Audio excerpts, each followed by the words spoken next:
Such an incredible example of democracy for the world to see. It was very exciting, I must say, and congratulations.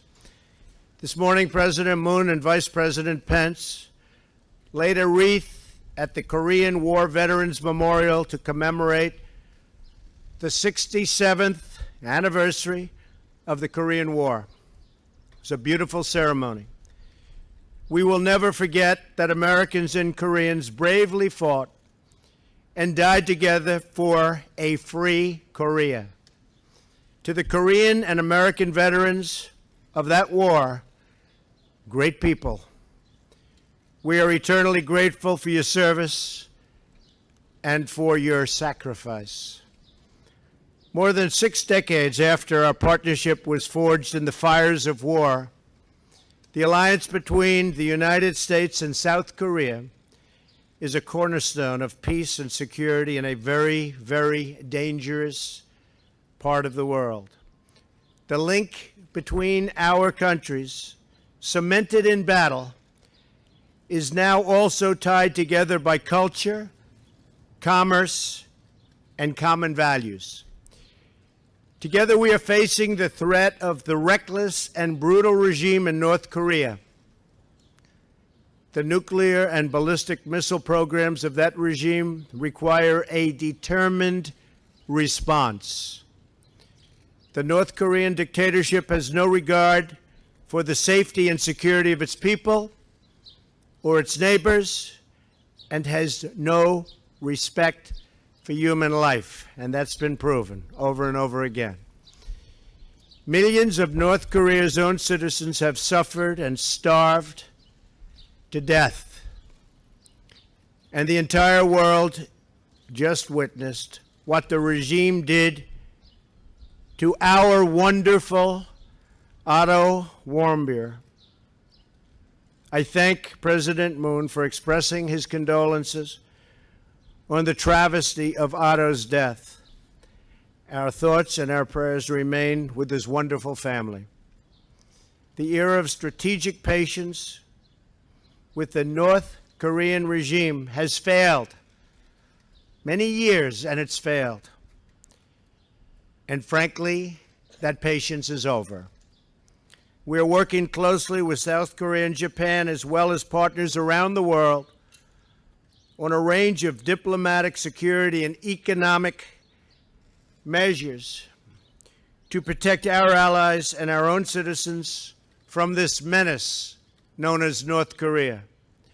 The United States calls on other regional powers and all responsible nations to join us in implementing sanctions and demanding that the North Korean regime choose a better path and do it quickly, and a different future for its long-suffering people.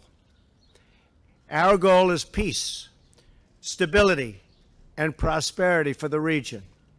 But the United States will defend itself, always will defend itself, always. And we will always defend our allies. As part of that commitment, we are working together to ensure fair burden sharing in support of the United States military presence in South Korea. Burden sharing is a very important factor, a factor that's becoming more and more prevalent, certainly in this administration. We're also working to create a fair and reciprocal economic relationship.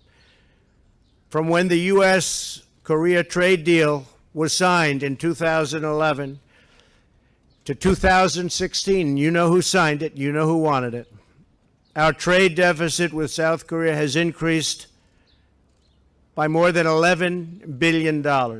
Not exactly a great deal. I was gratified to learn about the new investments South Korean companies are making in the United States. This month, Schneider is sending its first shipment of American liquefied natural gas to South Korea in a deal worth more than $25 billion. It's great.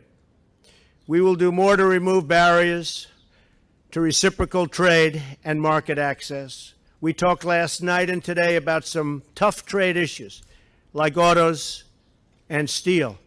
And I'm encouraged by President Moon's assurances that he will work to create a level playing field so that American workers and businesses, and especially automakers, can have a fair shake at dealing with South Korea. South Korean companies sell cars in America. American companies should have that same exact privilege on a reciprocal basis, and I'm sure we'll be able to work that out. In addition, I have called on South Korea to stop enabling the export of dumped steel. These would be important steps forward in our trading relationship, very important steps. They have to be made. Not fair to the American worker if they're not, and they will be. Our teams are going to get to work on these issues, and they're going to sign a deal that's great for South Korea and great for the United States.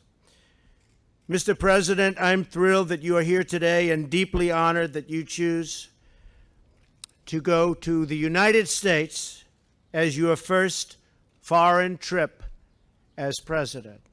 I greatly enjoyed our dinner last night and the many productive discussions that we've already started having today.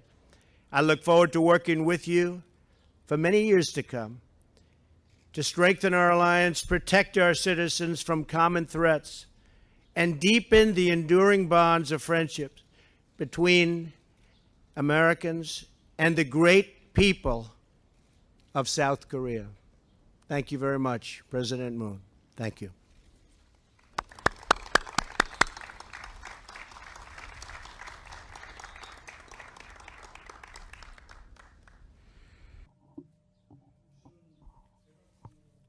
Let me begin by expressing my deep appreciation to President Trump for inviting me to the White House and extending me such a special welcome.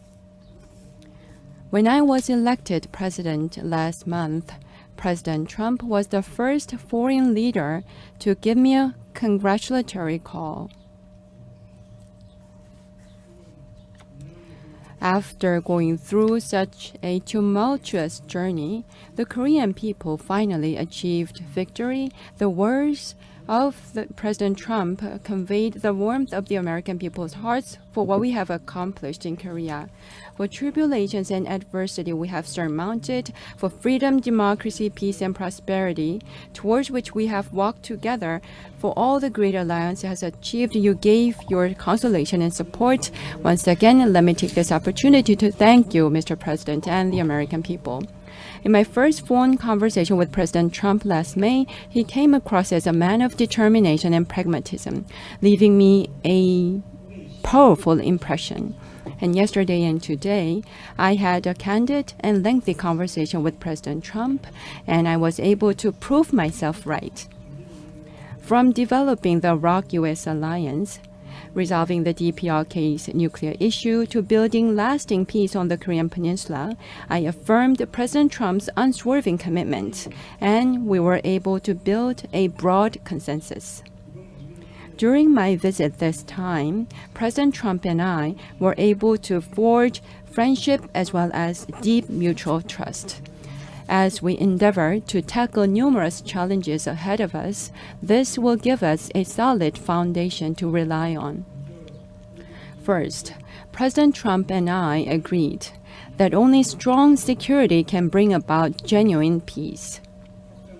Through ROK-US combined defense posture, including extended deterrence, we concurred to strengthen our overwhelming deterrence. The threat and provocations by the North will be met with a stern response. The gravest challenge confronting our two nations is the nuclear and missile threat posed by North Korea.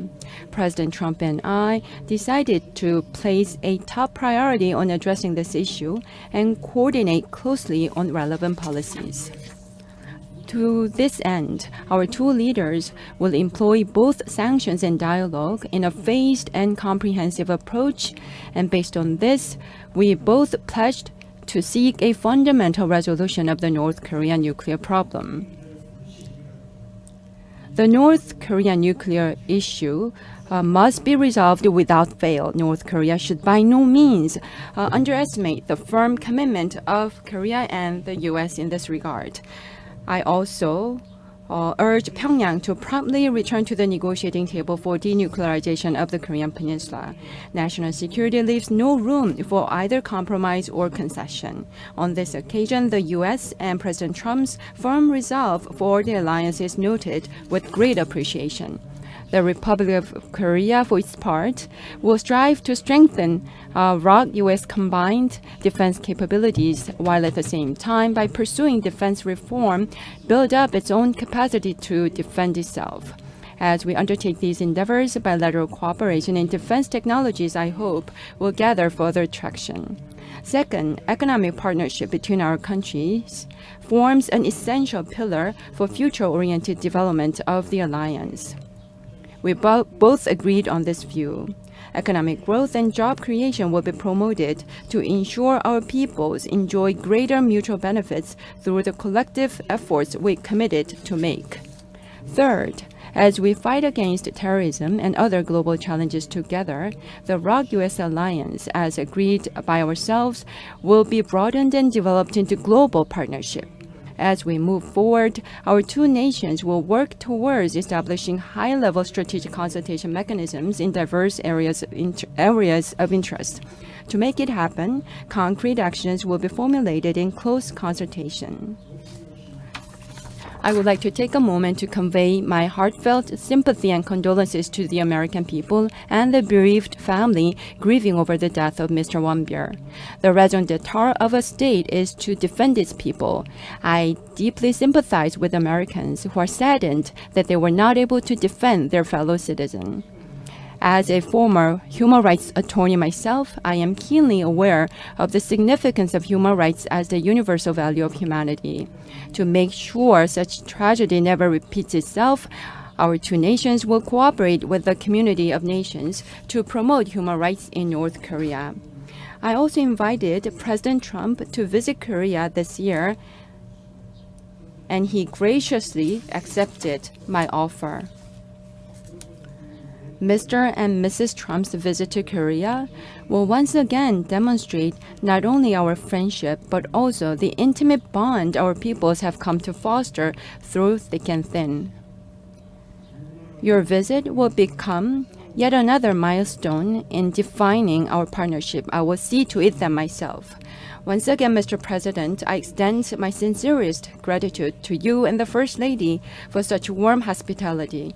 Thank you.